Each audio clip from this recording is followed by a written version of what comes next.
या उत्तर प्रदेश जिसको आप चीनी उद्योगों को आप बेच रहे थे, तबाह कर रहे थे, बंद कर रहे थे, आज 120 चीनी मिलें अकेले उत्तर प्रदेश चला रहा है। और उनमें से 100 चीनी मिलें ऐसी हैं, उनमें से 100 चीनी मिलें ऐसी हैं जो एक सप्ताह से 10 दिन के अंदर अपना गन्ना मूल्य का भुगतान कर रही है। जो बाकी 20 चीनी मिलें हैं उन पर भी एक दबाव है कि भाई आप भी इस प्रक्रिया के साथ जोड़िए। लगभग हर चीनी मिल अपने से इथेनॉल प्लांट को भी जोड़ रहा है, सीबीजी के नए प्लांट लग रहे हैं। और आज के दिन पर देश के अंदर सबसे अधिक कंप्रेस्ड बायोगैस के सबसे अधिक प्लांट लगाने वाला स्टेट उत्तर प्रदेश है, सबसे अधिक इथेनॉल उत्पादन करने वाला राज्य उत्तर प्रदेश है, सबसे अधिक चीनी उत्पादन करने वाला राज्य उत्तर प्रदेश है, और सबसे अधिक रोजगार और सबसे अधिक नौकरी देने वाला राज्य भी उत्तर प्रदेश है। लेकिन इस दिशा में और भी कदम बढ़ाए जाने की आवश्यकता है। मुझे लगता है, मैं फिर से अपने विपक्ष के माननीय सदस्यों से कहूंगा कि सदन में आकर के मुद्दों को रखें, लेकिन तथ्यों के साथ अगर रखेंगे तो इसमें उनकी गरिमा भी बढ़ेगी और उनका सम्मान भी बढ़ेगा। उनके जो मुद्दे थे, मुद्दा उचित है लेकिन तथ्यहीन थे, अपुष्ट थे। उनमें कहीं भी कोई भी उसमें ऐसे तथ्य नहीं थे जिनके बारे में कि वह सरकार को कटघरे में खड़ा कर सके। सरकार की नीयत साफ है, नीतियां बहुत स्पष्ट हैं और सरकार प्रदेश के हर नौजवान के हित को लेकर के पूरी प्रतिबद्धता, पूरी ईमानदारी के साथ कार्य कर रही है। और उसी का परिणाम है कि उत्तर प्रदेश का जो स्किल डेवलपमेंट का मिशन है, आज उसका बेहतरीन कार्य आगे बढ़ रहा है। 12 लाख से अधिक नौजवानों को अब तक इस स्किल मिशन के साथ जोड़ा गया है। 6 लाख से अधिक नौजवान इसके माध्यम से रोजगार प्राप्त किए हैं। कल कांग्रेस के एक नेत्री संसद में फिलिस्तीन का बैग लेकर घूम रही थी और हम यूपी के नौजवानों को इजराइल भेज रहे हैं। वहां पर यूपी के अब तक लगभग 5,600 से अधिक नौजवान इजराइल गए हैं निर्माण कार्य करने के लिए।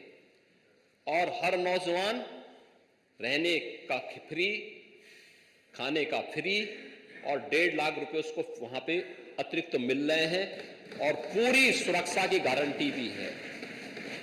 अभी इजराइल के राजदूत आए थे, उन्होंने कहा कि हम यूपी के और भी नौजवान ले जाना चाहेंगे क्योंकि यूपी का नौजवान अच्छा काम कर रहा है। बेरोजगार नहीं, उसकी स्किल को, उसकी स्किल की ताकत को दुनिया आज मान रही है। आप ये मान के चलिए, वो नौजवान जब 1.5 लाख रुपए भेजता अपने घर तो प्रदेश के ही विकास में वो योगदान देता है। हमें अभिनंदन करना चाहिए उन नौजवानों का। क्या प्रवासी भारतीयों ने भारत के विकास में योगदान नहीं किया? और क्या ये प्रवासी उत्तर प्रदेश का नौजवान जो आज गया है, उसके सामने एक अवसर है, यहां काम करता 20,000, 25,000 रुपए, 30,000 रुपए प्राप्त करता। पर कैपिटा इनकम कहां लेके गए थे आप लोग?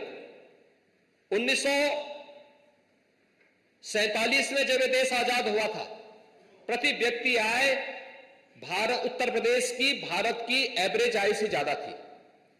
और 2017 में जब हमें सत्ता प्राप्त हुई थी, तब उत्तर प्रदेश की प्रति व्यक्ति आय भारत की जो प्रति व्यक्ति आय थी उसकी 1/3 रह गई थी। आज हम उसको दोगुना करने में सफल हुए हैं। और मेरा ये मानना है कि अगले 5 साल के अंदर उत्तर प्रदेश की प्रति व्यक्ति आय फिर से भारत की प्रति व्यक्ति आय से अधिक होगी। और इस दिशा में उत्तर प्रदेश की वर्तमान की वृद्धि दर इस बात को संकेत करता है। और मैं इसीलिए आप सबसे कहना चाहूंगा, हमें उत्तर प्रदेश को और विकास की दिशा में आगे बढ़ाना चाहिए। कल कुंभ पे भी चर्चा होगी और मुझे लगता है कुंभ एक अवसर होगा हमारे लिए, उत्तर प्रदेश को वैश्विक मंच पर शोकेस करने का हर एक फील्ड में। लेकिन इसके लिए अच्छा बोलना पड़ेगा, अच्छा सोचना पड़ेगा, नकारात्मकता को हटाना पड़ेगा। विपक्ष का मतलब नकारात्मक नहीं हो सकता है, विपक्ष का मतलब हर चीज में बुराई करना नहीं हो सकता है। कुछ अच्छा भी करिए, अच्छा भी सोचिए, अच्छी दिशा में भी चलिए। अच्छी दिशा में भी चलेंगे तो आगे अच्छाई देखने को मिलेगा। लेकिन अगर नकारात्मक दिशा में चलेंगे तो उसके सामने एक तरफ कुआं होता है, एक तरफ खाई होता है। मुझे लगता है उसके अलावा कोई दूसरा नहीं होता है, तो नकारात्मकता किसी समस्या का समाधान नहीं हो सकता है। और यही मैं आपसे कहूंगा कि सरकार अपने नौजवानों के हित के लिए अनेक कदम उठा रही है, उनके हितों को संवर्धित करने के लिए हर प्रकार से प्रतिबद्ध है, और जो मुद्दे यहां पर उठाए गए हैं सरकार उसके लिए पूरी तरह अवेयर है, और उसमें किसी भी नौजवान के भविष्य के साथ खिलवाड़ करने की छूट किसी को भी नहीं देगी। यह भी हम सुनिश्चित कर रहे हैं, और इसीलिए ग्लोबल मैपिंग के साथ साथ देश के अंदर भी अलग अलग जगह कहां कहां यूपी के नौजवानों के लिए नौकरी और रोजगार की संभावना हो सकती है, इसके लिए भी कार्य सरकार के स्तर पर प्रारंभ हुआ है। इसमें सामान्य पाठ्यक्रम के साथ साथ दुनिया के अंदर आज के मॉडर्न एज कोर्सेज कौन कौन से हो सकते हैं, ऐसे कौन से आज हमारी जो नेशनल एजुकेशन पॉलिसी आई है वह भी इस बात के लिए स्किल मिशन पे बहुत ध्यान दे रही है। और स्किल मिशन इस बात को लेकर के ही है कि जब हमारा नौजवान अपने कॉलेज की पढ़ाई करके या अपने संस्थान से बाहर निकले तो अपने को असहाय न महसूस करे, बल्कि वह अपने को आत्मनिर्भर महसूस करे, स्वावलंबी महसूस करे। और सरकार इसके लिए पूरा कदम उठाने के लिए सरकार ने कदम उठाए हैं। मुझे लगता है थोड़ा उसके बारे में जानने का, यानी राजनीतिक प्रतिद्वंदिता और विद्वेष की भावना से ऊपर उठ करके थोड़ा उन स्कीम के बारे में, उन नीतियों के बारे में पढ़ेंगे तो आप भी उससे अपने क्षेत्र में खासतौर पर अपनी विधानसभा क्षेत्रों के नौजवानों को लाभान्वित करने में सफल होंगे। उसका लाभ आप ही को प्राप्त होगा। लेकिन अगर आप उससे वंचित रहेंगे तो स्वाभाविक रूप से आपकी हाल वही होने जा रहे हैं जो कुंदरकी में हुआ है। धन्यवाद।